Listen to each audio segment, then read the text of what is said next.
Muy bien, estamos de regreso a nuestra edición de noticias y antes de seguir con las informaciones hacemos un alto para conversar, como es habitual, con la entrevistada del día esta vez. Ella es María Soledad Llorente Itzfeld, defensora penal pública jefe de Osorno y quien nos va a contar. Hay un tema bien especial, complejo, sobre la actuación de un joven. El año pasado tenía 19 años, estudiaba, disparó a otro joven, quien murió, y quienes intentaban robar en un local comercial de la población Carlos Coll del Ragüe Alto en Osorno, una madrugada del mes de octubre. Pues bien, la defensora tiene que contarnos, y por eso la invitamos, de este caso y eso que hemos querido llevar, para que ustedes sepan también de qué se trata, porque el tema es complejo. Defensora, ¿cómo está? Bienvenido María Soledad Llorente a los estudios de INET Televisión. Hola, buenas tardes. Cuéntenos, ¿difícil trabajo, complejo el suyo en especial como defensora? Ser defensora es un desafío todos los días, desafío con los imputados, con la familia de estos y con la sociedad misma. Es un privilegio poder brindar atención a todas las personas sin distinción de género, de edad, de nacionalidad, ni clases sociales, por supuesto, la atención penal suficiente para hacer frente a una imputación penal que le hace el Estado. Los fiscales defienden a las víctimas, los defensores penales a los imputados, siempre, y aquí hay que buscar la verdad y que queden en libertad. ¿Siempre? No. Ojalá pudiéramos tener como país, como sociedad, una forma de cumplimiento de sanciones respecto de los delitos menores que no sea siempre y únicamente la privación de libertad. De hecho, hay leyes que permiten cumplir condenas en el medio libre. ¿Por qué digo que ojalá pudiéramos entender y propender a eso? Porque todos tenemos derecho a equivocarnos una, dos, ojalá las menos posible en la vida, pero las equivocaciones ocurren, los accidentes también, anticipados o no anticipados, o predeterminados. Y en esa línea, como sociedad, deberíamos ir madurando y reconocer que esas personas tienen derecho a reformularse y a volver a ser insertados socialmente. Sin duda hay personas que no tienen esa habilidad, no logran establecer, y también hay crímenes que finalmente tienen una sanción más alta que el ordenamiento jurídico instruye un cumplimiento en cárcel, privado de libertad. Pero no todo se cumple en la cárcel, hay formas de cumplir y pagar las responsabilidades con la sociedad de forma distinta que son muy sanadoras. Sin embargo, hay gente que reincide, ¿no? Eso ya no es equivocación. Bueno, yo ejerzo como defensora con el privilegio de respetar la libertad de las personas, de los seres humanos. Y en ese ejercicio de la libertad que tenemos todos nosotros, somos libres de querer reconsiderar la norma, aceptar la convivencia social y reincorporarnos y reinsertarnos socialmente. Pero hay otros que no tienen la voluntad, que no tienen los medios, que finalmente en su ejercicio libre de ejercicio de voluntad deciden seguir infringiendo normas. Ahí hay reincidencia, ciertamente, pero son las reglas del juego. ¿Qué pasa si usted es víctima de delito, usted y su familia? Me voy a sentir igual, probablemente afectada o vulnerada como todas las otras víctimas. En algún minuto podré entrar en el conflicto de ver qué tan fuerte debe o podría ser el reproche penal. Pero entiendo la función de la Fiscalía, entiendo la función de los defensores y asumo, reconozco, que ser víctima de un delito es una situación muy incómoda. Y eso, no por ser defensora, voy a dejar de experimentarlo. Y espero que no ocurra nunca en una situación incómoda. ¿No lo ha vivido? Personalmente yo, en forma directa, no. Familiares sí. Ya. Sí. ¿Y ahí qué le dicen? Mi familia, para mi sorpresa y mi orgullo, entiende la función desde el punto de vista del aporte a la sociedad, al ser humano como tal. Son respetuosos de mis funciones, no siempre probablemente estén conformes o felices de situaciones a las que nos vemos expuestos como defensores, pero es una función muy noble hacerse cargo de aquel que tiene todo en contra y que en algunas oportunidades o muchas oportunidades tiene mucho que decirle al Estado y al tribunal, primero, si se considera inocente y está siendo falsamente imputado, o decir, asumir su responsabilidad y pedir y consensuar y llegar a un acuerdo de un reproche penal justo para el caso en concreto. Hace algún tiempo, y se molestó mucho a la gente que ha sido víctima de delitos, se decretó libertad por una cierta cantidad de internos, ¿no?, de las cárceles en todo nuestro país. Libertad condicional, sí. ¿Cómo lo tomó usted eso? ¿Qué le pareció? Me parece que es un proceso normal, esperable. Los invito a ponernos en la siguiente situación. A ver. Nosotros no podemos tener a las personas ad infinitum, es decir, por toda la vida, privadas de libertad, por distintas razones. Primero, porque privadas exclusivamente de libertad, en el sistema carcelario que tenemos en Chile hay nulas posibilidades o muy pocas posibilidades de reinsertarte socialmente. Y además no lo podemos mantener porque no tiene lógica a las personas toda su vida privadas de libertad. Entonces, se han hecho reglas que no es llegar y abrir la puerta de la cárcel para que salgan las personas. Las personas que se acogen o que son beneficiadas con la libertad condicional han tenido que cumplir muchos requisitos antes. ¿Qué quiero transmitir? Que personas que fueron favorecidas no son todos, no son cualquiera, son personas que efectivamente han sido condenadas por un delito, han cumplido un cierto periodo de tiempo de condena, han tenido que cumplir conducta al interior en términos de buena y muy buena, deben postular a esto y el análisis de toda esta carpeta de su vida carcelaria, sumado a antecedentes personales y familiares, son evaluadas por la comisión específica que sesiona en la Corte de Apelaciones. Y con eso quiero decir que no es solo resorte de Gendarmería, sino que vienen otras personas de afuera a analizar y decir, esta persona podemos intentar dejarla que se reincorpore paulatinamente a la sociedad, darle una nueva oportunidad y siendo un país joven, con gente joven que necesita manos de fuerza para trabajar, es un buen aporte. Usted asume sus funciones como abogada defensora, ¿cierto?, en esta reforma procesal penal. Antes conoció el sistema antiguo sin lugar a duda por su conocimiento. Lo estudié, no tramité en el sistema penal antiguo. Tuve la suerte de iniciar mi vida profesional con la reforma procesal penal. ¿Y qué opinión tiene de esta reforma procesal penal? ¿Es justa? ¿Es equitativa? ¿Es la que deberíamos tener? Creo que es superior al sistema que tuvimos por años. ¿Más transparente? Es más transparente. Toda la gente, de hecho, el estar aquí hablando con ustedes ya es uno de los mejores signos, porque antes nadie tenía acceso a saber cómo funcionaba, ni siquiera la persona que estaba siendo acusada. Hoy, no solo el imputado, la víctima... ¿Se ha abusado del sistema tal vez? Yo creo que cuanto más oscuridad haya dado, era posible que hubiera abuso, pero también generaba mucha inseguridad y cuestionamiento a las resoluciones de los tribunales. Me explico, hoy día cualquier persona puede ir a ver un juicio y puede generarse su propio juicio, valga la redundancia de la palabra, respecto de lo que ocurrió y qué sanción podría obtener una persona. Por supuesto, las personas vinculadas con mayor acceso y con mayor razón se van tranquilas a su casa cuando fueron absueltas, particularmente los familiares, o bien respecto de los condenados, incluso los familiares en la generalidad de las oportunidades se van con tranquilidad porque ven que hubo defensa, escuchan los cargos, saben finalmente de qué se le está acusando y por qué se resuelve condenar. Eso da tranquilidad social. Nosotros al saber de qué estamos discutiendo, qué fue lo que los jueces escucharon, por qué sucedió y finalmente por qué resolvieron o condenar o absolver, nos da a todos mayor tranquilidad. Pero a usted le preocupa que la gente no asista, ¿cierto?, a los tribunales a conocer más. En un principio, cuando partió el primer año, de hecho en el año 2000 en Temuco, los tribunales, las salas de los tribunales estaban repletas de público. Hoy podemos observar que va la gente realmente o directamente vinculada, es decir, familiares de la víctima, familiares del imputado.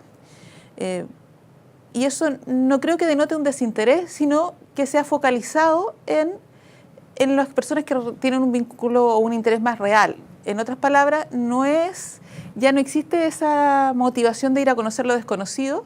Creo que la gente conoció el sistema, entendió que cuando tenga una inquietud puede ir y que está abierto. Y eso da tranquilidad social.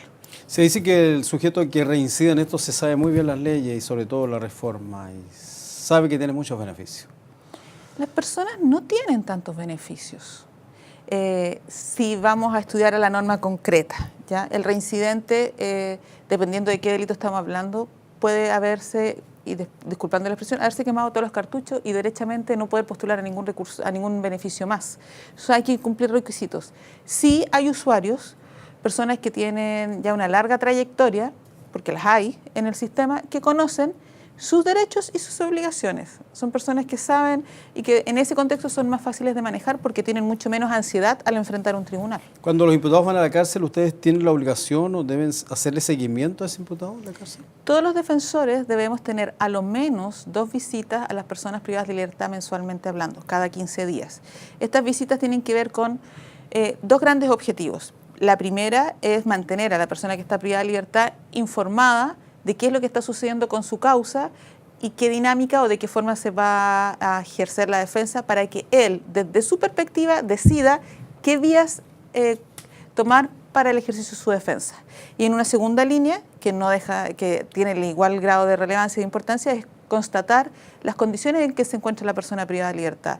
En oportunidad nos hemos encontrado con personas afectadas de salud en forma seria, que gracias a la intervención de la defensa, que pone en conocimiento del tribunal, hace trabajo colaborativo con Gendarmería y reciben atención médica especializada.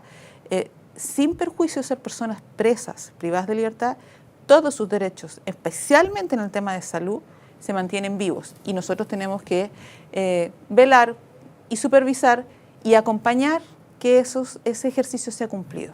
Defensora, nos interesa este caso. El 19 de octubre del 2015, de madrugada, ¿cierto? Unos 6 sujetos llegan con violencia al Minmar que Andi en calle Santa Margarita, en Rago Alto, población Carlos Conde, en Osorno. Estaba un hombre de 66 años en su negocio, lo atacan, aparece su hijo de 19 años con un arma de fuego y dispara y mata a uno de ellos. Usted está en defensa de este joven, ¿no? Por defensa propia tal vez. Y los imputados, los otros obviamente, y hay una víctima del cual la Fiscalía está defendiendo también, digamos, y culpando, pidiendo penas de cárcel para este joven que disparó, aparentemente en defensa propia. ¿Qué nos puede decir este caso en la parte suya, digamos, como defensora? Lo primero que hay que decir que esto es una situación triste, lamentable. Nadie puede justificar o minimizar el fallecimiento de una persona, en cualquier condición que ésta sea. Y en ese sentido hay que contextualizar la situación.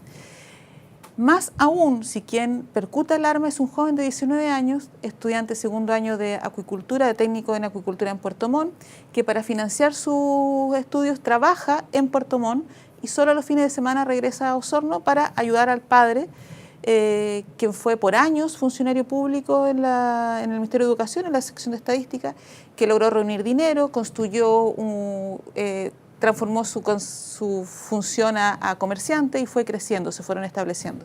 Es una familia de esfuerzo, es una familia que tiene como valor primordial de surgimiento en la vida el esfuerzo honrado, el trabajo honrado y promedio en respeto de todas las funciones comerciales y sociales. Sucede que ese día entra al local comercial a eso de las 12 de la noche una pareja, pretenden comprar una cajetilla de cigarros. Hay un altercado con la forma en que ellos van a pagar. Primero se señala de un billete, luego de unas monedas, ante lo que el padre, es decir, el caballero de 66 años, que tengo que decir, ha sufrido recién a esa fecha, un año atrás, un accidente cerebrovascular que le dificultaba mucho el entendimiento y estaba muy afectado de salud. Resuelve no aceptar las monedas, entiende que la situación es extraña, estas personas salen llevándose la cajetilla, bien digo, y esto se lo dice a su hijo que está atrás del local comercial y este sale detrás de ellos con un machete, un cuchillo, correo que usaban de herramienta para los camiones, para pedir que le devuelva el dinero a la cajetilla. Tengo que dejar en claro que él en ningún minuto agrede a la persona con el machete, sino que lo portaba para su seguridad personal. Estamos hablando Carlos Conde, en la madrugada. Ahí aparecen amigos, se genera una gresca. Uno de los amigos de este joven, que no es la persona que falleció de por sí, le pega un puñete al padre, se regresan, hay una amiga que trata de calmar la situación, lleva a Álvaro hasta su local comercial, el padre queda afuera, Álvaro busca un revólver, sale, afuera están gritándole, amenazando, es un grupo que la mayoría tiene ingesta alcohólica. trato de ser gráfica porque es difícil transmitirle a usted y a los televidentes la sensación que un joven puede sentir. ¿Sujetos con antecedentes policiales? Algunos sí, la mayoría. Con atentados contra la propiedad. Menos la víctima. Menos la víctima, efectivamente. Que es lamentable que haya fallecido. Era un joven que estaba bajo los efectos del alcohol, como la mayoría. Entiendo que ese día había habido un partido del Colo-Colo que habían estado bebiendo alcohol en un local aquí en Prat. No sé. Y luego siguieron la festividad en Rahuel Alto. Bueno, sucede que frente a esto los jóvenes que están afuera se indignan por la exhibición de este revólver, que no hiere a nadie, no se percute a nadie, sino que Álvaro lo saca para tratar de disolver esta situación que iba en aumento. Frente a eso, no se amedrentaron, no se disolvió la situación, ni aun cuando una de las chiquillas del grupo trata de apagar la situación, sino que ahí derechamente ya se empieza a agredir, tirando piedras, palos, rompiendo los vidrios del local de las mamparas, golpeando a Álvaro, a su hermano de 16 años y al caballero de los 66. Frente a eso, finalmente Álvaro regresa nuevamente a sacar el revólver y percuta, dispara a la víctima que se encontraba en a 10 centímetros del cierre perimetral del local de la propiedad. Tengo que decir que este joven entró varias veces a lanzar objetos, porque los objetos que lanzaban eran de propiedad de nuestros representados. Entraban a la leñera, sacaban las cosas. Mirado así, con el tiempo, puede parecer a lo mejor desproporcionado. La gente podría decir, ¿pero para qué le disparó? Claro. Pero pongámonos en ese lugar, 12 de la noche, jóvenes gritando, amenazando, rompiendo vidrios, violentos, con una actitud donde yo observo que uno de sus propios amigos le está diciendo, párala, ándate, ¿no? Y no lo hacen, sino que siguen y siguen. Yo, 19 años, con mi hermano de 16 y mi papá enfermo de 66, muy probablemente me habría sentido en la misma condición de terror y de pánico. Defenderlos, además. De defender a mi padre, a mi hermano, al único sustento económico que me permite a mí y a mi familia salir adelante, porque es una familia de esfuerzo que ha, como señalé inicialmente, ha apostado a la educación de sus hijos. Exacto. Es una situación compleja, yo creo que no se le puede pedir a personas... Hay un límite respecto de defensa propia, ¿cierto? De acuerdo a que él estaba dentro de su local, dentro de su inmueble. Ahí entra a tallarla. La legítima defensa tiene varias exigencias legales, que haya habido una agresión ilegítima de parte de la persona que agrede. Es decir, las amenazas que empiezan a proferir antes, los insultos, el lanzamiento de las piedras, de los palos, de los troncos, es una agresión ilegítima. Que se haya repelido en forma proporcional. Y ahí, como decía, la gente podría decir, pero ¿y por qué disparó? Podría haber, a lo mejor, haberse encerrado o haber llamado a carabineros. Son 2 minutos, 3 minutos de una constante movimiento en que uno, posicionado en esa situación, no se le puede pedir nada más que a una persona media. Uno, en una crisis de pánico, enfrentado a una situación así, ocurren reacciones de 1000 formas. Él trató de evitarlo, porque no disparó en las primeras instancias, trató de persuadir, pero nadie se asustó, todo lo contrario, le decían, no sea fogueo, no le crean. Y cuando Álvaro la segunda vez sale, porque ya la situación se iba desbordando, como él dice, me desbordó, me superó, no sabía cómo hacerlo, la víctima incluso le dice, dispárame. Lo invita, lo exalta aún más a decirle, aunque tú me muestres el revólver, yo voy a seguir aquí, voy a seguir tirando las cosas en tu casa. ¿Qué podemos pedirle a un joven de 19 años? Contención. Hoy día nosotros podemos conversar porque estamos a un año, porque no nos está pasando nada. Mi papá no está sangrando, yo no estoy viendo a mi hermano chico preocupado, no estoy escuchando los gritos. Pero vivió momentos de terror el joven. Él estuvo en una situación que a él le generó una sensación de inseguridad tal que tomó el rol de defender su vida, la de su padre, su hermano, su local comercial, su familia. ¿Estuvo detenido? Él estuvo detenido, primero detenido al momento de los hechos, luego se amplió la detención, que es una facultad que tiene la Fiscalía para reunir un poco más de información, y llegamos a la audiencia de formalización, donde la Fiscalía le pidió la prisión preventiva. El tribunal, desde el primer día aquí en Osorno, no le decretó la prisión preventiva. Entendió absolutamente libre, entendió que no era un peligro para la sociedad y comprendió que en esta dinámica de hechos había probablemente, que es lo que el tribunal resolverá esta semana, una justa causa de acción, de que justificaba la acción que había generado. Luego la Corte lo revisó porque la Fiscalía no se conformó con lo que dijo el tribunal, apeló y la Corte de Apelaciones de Valdivia confirmó la libertad. En resumen, Álvaro solo estuvo 5 días detenido, no ha estado nunca en prisión preventiva y espero que podamos obtener un fallo que lo favorezca en ese sentido. ¿Cuándo se conoce eso? Esta semana. Estamos aún en juicio. Yo